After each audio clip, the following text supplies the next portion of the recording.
guys, welcome back to my channel. Hopefully you guys can hear me.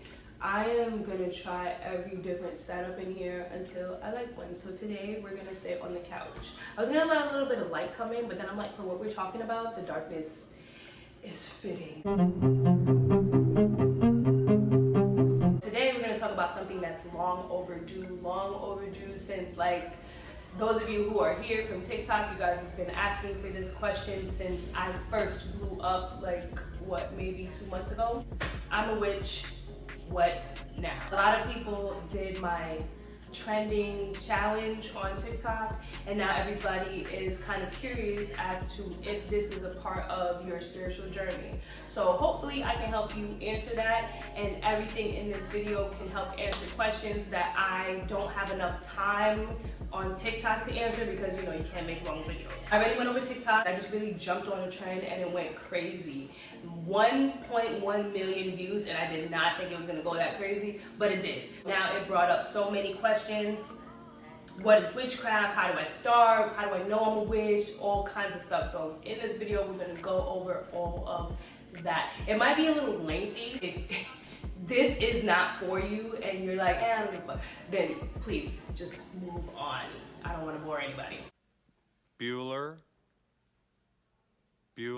The first thing you need to know is, what is witchcraft? Not what does witchcraft mean to you, like seriously, what is it? So witchcraft is rituals and practices that incorporate belief in magic and that are associated especially with neo-pagan traditions and religions. Now just because it is mixed with neo-pagan religions doesn't mean that you are automatically pagan when you start to practice. I know there's a lot of people who start practicing when they're in prison.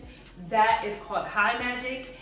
All of that ties in, but it has nothing to do with witchcraft itself. Don't think, oh my god, like, you know, I want to practice but I don't want to be pagan, I don't want to be Wiccan. You don't have to. This is just where it originally sprouted from, and now everybody is trying it. Well, I'm not going to say originally sprouted because there are so many different types of witchcraft, but witchcraft in itself. I had to put this in this video because there's definitely a closed-minded definition of witchcraft. If you go down to the Webster dictionary, it says communication with the devil or with a familiar. That is not the definition of witchcraft. This brings me back. If you guys have not watched Midnight Gospel on Netflix, go watch it.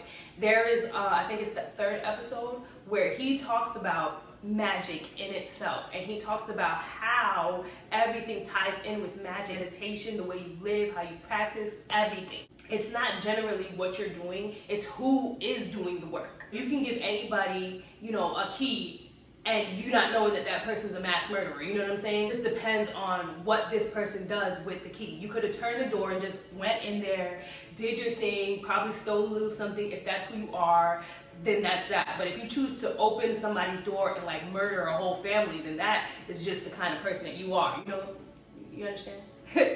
I hate to be so morbid, but not for nothing, these are the definitions, or like, you know, the terms in which I notice that people understand, because the world is so unfortunately closed-minded. I have to like hit them with another different perspective in order for them to understand. That's not what witchcraft means. Anytime somebody hits you with you're worshiping the devil, okay, that's what they believe about themselves, because that's the first thing that came to your mind. You didn't talk about any kind of spirituality, you didn't talk about nothing, you just talked about worshiping the devil. Paganism, for those who are not familiar with the term, paganism was used in the 4th century by early Christians for people in the Roman Empire who practiced ethnic religion. If you weren't Christian, they called you a pagan. They believe in the divinity of nature, which is viewed as a form of the divine. When I talk to you guys a lot about nature magic, automatically tie in nature magic being a kitchen witch with being a pagan or a Wiccan witch, which is, I can understand how, because this is really the true definition of that. But if you don't resonate with it, don't force it upon yourself. Don't feel like, oh my god, I have to live up to the standard of paganism. I have to do this. You don't have to do anything. Anything that resonates with you and that makes you feel like you're elevating, especially if you're using magic to get to the next level, or you want more power, kind of like Nancy, but not that crazy.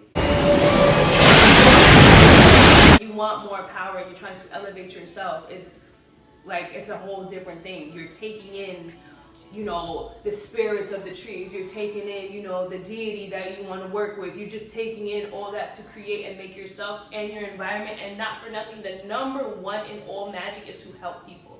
Okay, number one. Taking in all of that, you're bringing in all that power to yourself so you can help other people. Wicca is definitely a form of modern paganism. So paganism back in the 4th century was just simply, you know, you're a pagan. But now you can either be pagan or Wiccan. I'm starting to notice that that's the more modern version, and everybody who has studied and who wants to be in the old ways sticks to paganism. Wicca became public in the 1950s. Paganism. We're going to use that term for right now since we're talking about the 1950s. Now that we know the background, we know what witchcraft is, how do I start? That's the number one question that I've been getting from people. How do I start? Other than getting the breakdown and the background of what witchcraft is in itself, okay, you also need to do a lot of research, like I was mentioning before. The types of witches. The only reason why they want you to look up the types of witches is, of course, to figure out what type of witch you are, and not for nothing to figure out what types of witches are around you, because not everybody's going to be your friend. And if you don't join certain covens, they do get bitchy, and that's when that's when you really need to know what you're dealing with. My opinion, I feel like look up the different types of witches to know what's around you, to know who's around you, especially if you plan on being a solitary practitioner like myself and you don't want a coven. I would definitely bone up on what they can do and the things that you may need to kind of protect yourself from other witches. Unfortunately, that does happen, but if you a spiritual gangster, you ain't worried about none of that. Don't get fucked by none of that shit. Also look up the different practices. Like example, I just said I'm a solitary practitioner. The definition of a solitary practitioner is I'm self-taught, okay? And usually you initiate yourself, which I feel like I don't need to do for myself because everything that I'm working on is working quicker than normal, and I definitely will have a class to teach you guys how to make your work quicker than normal, and how I definitely do not believe that you need all this extra stuff to make things work, because it's working for me. Normally when you're a solitary practitioner, you have one magical partner. 9 times out of 10, the magical partner is your husband, your wife, or somebody that lives in your home. I don't have a magical partner right now, so it is just me. Study, research, all the same. Just keep studying, okay? Your tools, we don't all need tools, but if you feel like you're one of those witches that might need a wand, crystals, tarot cards for divination, a pendulum for divination, like, who knows, candles for candle work. To ask yourself, what kind of witch am I? Do I even want to categorize myself as a witch?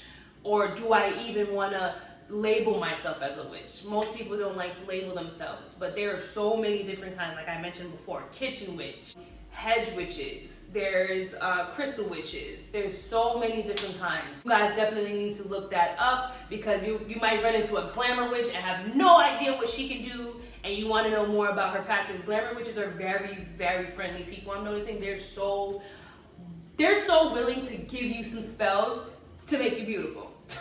You need to learn about covens, the difference between a coven and a solitary practitioner. A coven is a bunch of people. It could be from 3 to about 500, who knows?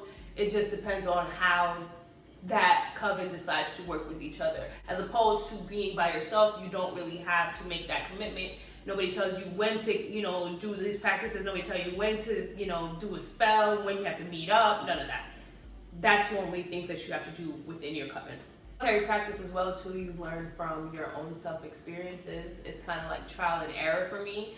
There's so many different books for if you want to be a solitary practitioner, and especially if you want to be a solitary Wiccan practitioner, there's so many books out there for you. I'll definitely make another video about open and closed practices, because that is something that I've been getting a lot of questions about, especially about my own practice, being that I am who practice and was raised in Haitian voodoo. That is a big, big topic that everybody wants me to touch on, especially since I am one of the many few Haitians who speak English when talking about this. So I noticed that it blows up very quickly. I'm going to tell you about what's open and what's closed, what you can and cannot practice, and all that other stuff. I hope this video was very informative, very informational for you, and I hope you know what to do now that you know you're a witch. I'll see you guys in the next one.